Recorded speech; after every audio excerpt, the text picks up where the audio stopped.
H D. ರೇವಣ್ಣಗೆ ಮತ್ತೊಂದು relief. ಜಾಮೀನು ಸಿಕ್ಕರೂ ಮುಗಿದಿಲ್ವಾ ಸಂಕಷ್ಟ. 24 ಗಂಟೆಯೊಳಗೆ ಎಲ್ಲಿದ್ರು ಬಾ ಅಂತ ಪ್ರಜ್ವಲ್ಗೆ ಕರೆದ ಕುಮಾರಸ್ವಾಮಿ.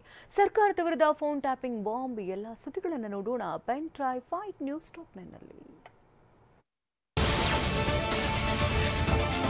ಜೆಡಿಎಸ್ ಶಾಸಕ ಎಚ್.ಡಿ. ರೇವಣ್ಣಗೆ ಮತ್ತೊಂದು ರಿಲೀಫ್ ಸಿಕ್ಕಿದೆ. ಹೊಳೆನರಸೀಪುರದಲ್ಲಿ ಮಹಿಳೆ ಮೇಲೆ ಲೈಂಗಿಕ ದೌರ್ಜನ್ಯ ಪ್ರಕರಣದಲ್ಲಿ ಜಾಮೀನು ಮಂಜೂರಾಗಿದೆ. ಜಾಮೀನು ಅರ್ಜಿ ವಿಚಾರಣೆ ನಡೆಸಿದ ಜನಪ್ರತಿನಿಧಿಗಳ ವಿಶೇಷ ನ್ಯಾಯಾಲಯ ಎಚ್.ಡಿ. ರೇವಣ್ಣ ಅವರಿಗೆ ನಿನ್ನೆ ಷರತ್ತುಬದ್ಧ ಜಾಮೀನು ಮಂಜೂರು ಮಾಡಿದೆ. ಲೈಂಗಿಕ ದೌರ್ಜನ್ಯ ಪ್ರಕರಣದಲ್ಲಿ ಜಾಮೀನು ಅರ್ಜಿ ಸಂಬಂಧ ಶುಕ್ರವಾರ ವಾದ ಪ್ರತಿವಾದ ಆಲಿಸಿದ್ದ ನ್ಯಾಯಾಲಯವು ಸೋಮವಾರಕ್ಕೆ ವಿಚಾರಣೆಯನ್ನ ಮುಂದೂಡಿತ್ತು. ಅದರಂತೆ ಇದೇ ಕೇಸ್ನಲ್ಲಿ ರೇವಣ್ಣ ಅವರಿಗೆ ನೀಡಿದ್ದ ಮಧ್ಯಂತರ ಜಾಮೀನನ್ನು ಸೋಮವಾರದವರೆಗೆ ವಿಸ್ತರಿಸಿತು.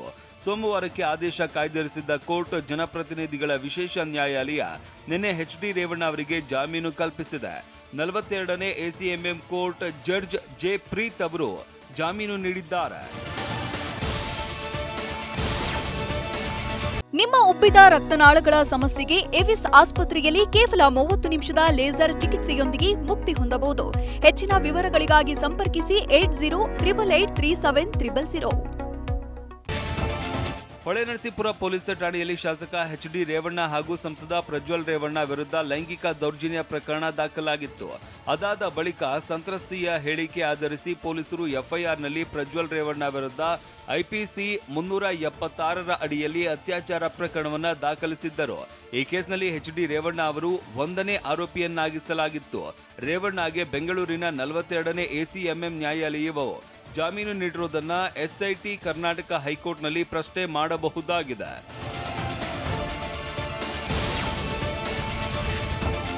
ವಿದೇಶದಲ್ಲಿ ತಲೆಮರೆಸಿಕೊಂಡಿರುವ ಅತ್ಯಾಚಾರ ಆರೋಪಿ ಸಂಸದ ಪ್ರಜ್ವಲ್ ರೇವಣ್ಣಗೆ ವಾಪಸ್ ಬರುವಂತೆ ಮಾಜಿ ಸಿಎಂ ಕುಮಾರಸ್ವಾಮಿ ಮನವಿ ಮಾಡಿದ್ದಾರೆ. ನಿನ್ನೆ ಜೆಡಿಎಸ್ ಕಚೇರಿಯಲ್ಲಿ ಸುದ್ದಿಗೋಷ್ಠಿ ನಡೆಸಿದ ಅವರು ಪ್ರಜ್ವಲ್ ರೇವಣ್ಣ ಎಲ್ಲಿದ್ದರೂ 24 ಗಂಟೆ ಒಳಗಡೆ ಅಥವಾ 48 ಗಂಟೆಯಲ್ಲಿ ವಿದೇಶದಿಂದ ವಾಪಸ್ ಬಂದು ತನಿಖೆಗೆ ಸಹಕಾರ ಕೊಡಬೇಕು ಅಂತ ಬಹಿರಂಗವಾಗಿ ಮನವಿ ಮಾಡಿದ್ದಾರೆ.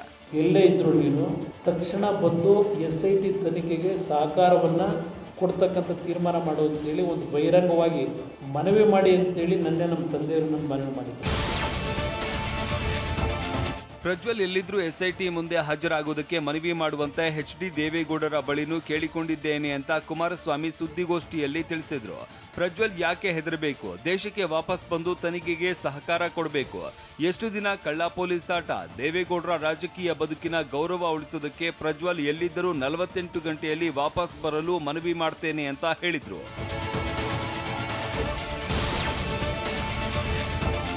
ಪ್ರಜ್ವಲ್ ರೇವಣ್ಣ ಪ್ರಕರಣದಲ್ಲಿ 45 ಜನರ ಫೋನ್ ಟ್ಯಾಪಿಂಗ್ ಆಗ್ತಾ ಇದೆ ಅಂತ ಮಾಜಿ ಸಿಎಂ ಕುಮಾರಸ್ವಾಮಿ ಗಂಭೀರ ಆರೋಪ ಮಾಡಿದ್ದಾರೆ. ಯಾರೋ ಮಾಡಿದ ತಪ್ಪಿಗೆ ಕುಟುಂಬ ಸರ್ವನಾಶ ಮಾಡೋದು ಎಷ್ಟರ ಮಟ್ಟಿಗೆ ಸರಿ? ಪ್ರಜ್ವಲ್ ಕಾರ್ತಿಕ್ ಏನು ಒಳಗಡೆ ಮಾಡಿದ್ದಾರೋ ಸತ್ಯ ಹೊರಗಡೆ ಬರಲಿ. ಈ ವಿಷಯ ಗೊತ್ತಿದ್ರೆ ವಿದೇಶಕ್ಕೆ ಹೋಗೋದಕ್ಕೆ ಬಿಡ್ತಾ ಇರಲಿಲ್ಲ. ವಕೀಲರ ಸಲಹೆ ಮೇರೆಗೆ ಏನೇನೋ ಮಾಡ್ತಾ ಇದ್ದಾರೆ ಅಂತ ಕುಮಾರಸ್ವಾಮಿ ಹೇಳಿದ್ದಾರೆ. ಎಲ್ಲರದು ಯಾರ್ದು ಏನ್ಬಿಟ್ಟಿದೆ, ಎಲ್ಲರ ಫೋನು ಟ್ಯಾಪ್ ಆಗ್ತದೆ. ಪ್ರಜ್ವಲ್ ಎಲ್ಲೇ ಇದ್ರೂ ಕೂಡಲೇ ಎಸ್ಐಟಿ ತನಿಖೆಗೆ ಸಹಕಾರ ಕೊಡೋದಕ್ಕೆ ದೇವೇಗೌಡರು ಕೂಡ ಮನವಿ ಮಾಡಬೇಕು ಅಂತ ಕೇಳಿಕೊಂಡಿದ್ದೇನೆ. ಇದರಿಂದ ನಮ್ಮ ಕುಟುಂಬದ ಬಗ್ಗೆ ತಪ್ಪು ಅಭಿಪ್ರಾಯ ಮೂಡಬಾರದು ಅಂತ ಮಾಜಿ ಸಿಎಂ ಕುಮಾರಸ್ವಾಮಿ ಹೇಳಿದ್ದಾರೆ. 1 ವಾರ ಸಮಯ ಕೇಳಿದಾಗ ಎಸ್ಐಟಿ ಅವಕಾಶ ಕೊಡಬಹುದಾಗಿತ್ತು. ನಾನು ಪದ್ಮನಾಭನಗರಕ್ಕೆ ಪ್ರಜ್ವಲ್ ರಕ್ಷಣೆಯ ಬಗ್ಗೆ ಚರ್ಚೆ ಮಾಡೋದಕ್ಕೆ ಹೋಗ್ತಾ ಇಲ್ಲ. ತಂದೆ ತಾಯಿಯ ನೋವಿನ ಹಿನ್ನೆಲೆಯಲ್ಲಿ ಆತ್ಮಸ್ಥೈರ್ಯ ತುಂಬೋದಕ್ಕೆ ಹೋಗ್ತಾ ಇದ್ದೇನೆ ಅಂತ ಕುಮಾರಸ್ವಾಮಿ ತಿಳಿಸಿದ್ರು.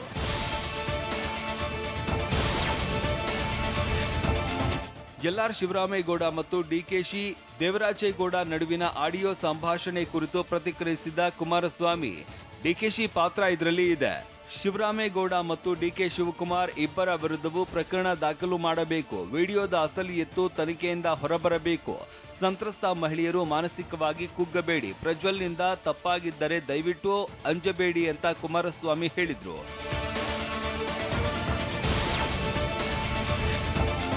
ಡಿಕೆ ಶಿವಕುಮಾರ್ ಈ ರೀತಿಯ ರಾಜಕಾರಣ ಮಾಡಬೇಕಾ ಅಂತ ಕುಮಾರಸ್ವಾಮಿ ಕಿಡಿಕಾರಿದ್ದಾರೆ. ನಾನು ಯಾವುದೇ ರಕ್ಷಣಾತ್ಮಕ ಆಟ ಆಡ್ತಾ ಇಲ್ಲ.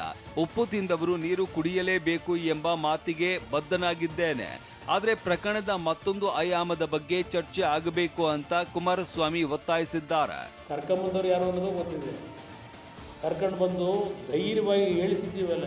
ಹೇಳಿಸಿದ್ದೀವಲ್ಲ ಅಂತೇಳಿ ಮತ್ತೆ ಹೇಳಿದ್ದಾರಲ್ಲ ಅಂತಾರೆ. ಸೊ ಸಡನ್ನಾಗಿ ಗೊತ್ತಾಗ್ಬಿಡ್ತದೆ. ಹೇಳಿಸಿದ್ದೇವಲ್ಲ ಅಂದರೆ ನಮ್ಮ ಸಿ ಡಿ ಶಿವು ಹೇಳಿಸಿರೋದಲ್ವ.